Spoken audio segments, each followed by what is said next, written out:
An 18-pounder exploding above ground would have been very lethal. For example, the 18-pounder shrapnel type, you have all these, how big are they? 1 centimeter lead balls that travel at high speed. Yeah, must have been horrible. We go down to the dust and the mud, and weeping over the grape, we make our song. Alleluia, alleluia. The road will, of course, be constructed not far from cemeteries. But isn't that an occasion for those who drive on the road to have their attention attracted towards what happened here and to say to them, look here, that is all the people who died for you and for your freedom. 4, 5, 6, 7, 8, 9, 10, 11, 12. All of them are all Royal Artillery. That's what your granddad was in. Look at them all, look. A devoted son, husband and father, and one of God's good men. This is the grave of an unknown soldier, known unto God, a soldier of the Great War. Nobody ever knew who he was, but they still buried him with a full military burial.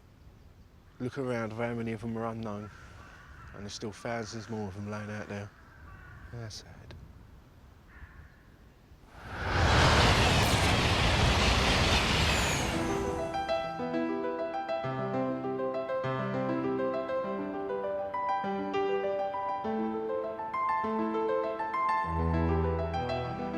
So many things has happened, so many things have been built recently. When we have this theme park, the industrial estate which is made now, nobody noticed, nobody said a word. We never read about it, we never knew that this was going on in England. But what I think is important is this is the last remaining unspoilt part of Pilkington Ridge. The argument of Pilkington Ridge is rather new. We just heard it for the first time, I think it was in December. We thought it was a joke. I don't say there was nobody killed in action there, but if you look at the British sources, they say it was easy fighting. They went over the trajectory of the highway in 1 or 2 hours. It's really getting out of all proportion. There were some small possibilities to make some left or rights, but where it is planned now, it is the most proper place to be. I had a grandfather who was 4 years in the trenches, and he told us about the war when we were kids, the mud and the rats, and the terrible situation there. So I do respect the whole history of the First World War. We should never forget that. But I really think that living people should be prioritized against the dead soldiers of World War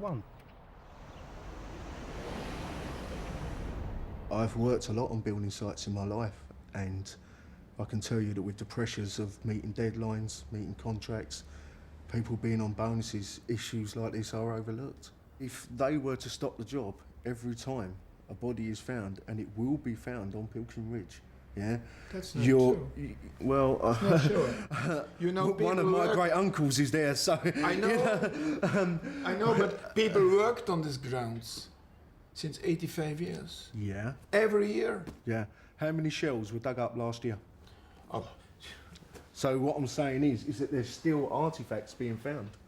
So you can't, in my opinion, you can't turn around and say there may be bodies down here, but we don't know. If they're digging up such things as shells, belt buckles, ammunition, there's more down there to be found. Perhaps, yes.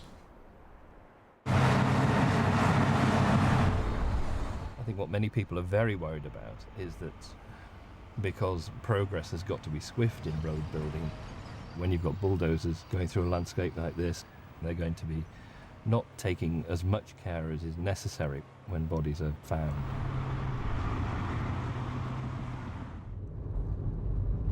There was a big discussion about the conditions in which the remains were stored, and as a result, our unit was asked to provide a building to store the remains.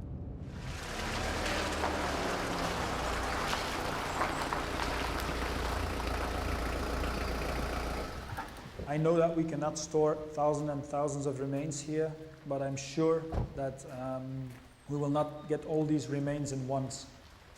We discussed the size of the building with somebody who's been doing this job for years, and for him this building is more than sufficient. We're very conscious about the fact that it's a very sensitive matter to have remains being stored in a decent way, and we're trying to organize that. I must tell you, I'm not ashamed to admit it, when I first see the grave of my great-grandfather, I cried my eyes out. Yeah. Now, to have a moment's peace with But him and sit there... let us stay serious. Let us stay serious. Oh, I am being deadly serious. What is now the problem? It's to construct the motorway. To construct it with the greatest attention for anything which could be, any remains which could be found. If his remains are disturbed, can we agree to say that he is going to end up in a grave of an unknown soldier? Because the chances of him being properly identified are minuscule, to say the least. Of course. I don't feel that all alternatives have been explored. Now, it seems to me that has already been decided, that is where it's going to go, and nothing is going to change that. And to me, that is wrong.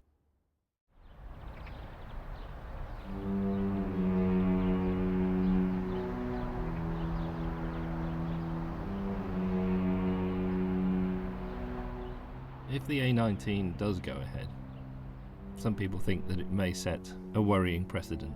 And not that surprisingly when you think that just 70 odd miles south of Ypres, the French are planning a third airport for Paris, right on top of 23,000 war graves and the battles of the Somme. I really think we must find a middle way between preservation and progress. After all, what kind of progress might we have seen without their sacrifice? They shall grow not old, as we that are left grow old. Age shall not weary them, nor the years condemn.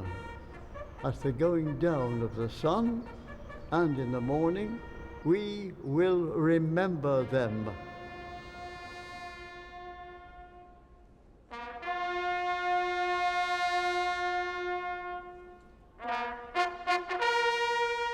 I look at all those men who sacrificed their lives on the battlefield at Ypres. I want them to be remembered. That is what I want. Not only remembered that they died, but for what they died for. And they died to preserve freedom, not only for our own country, but for Belgium as well.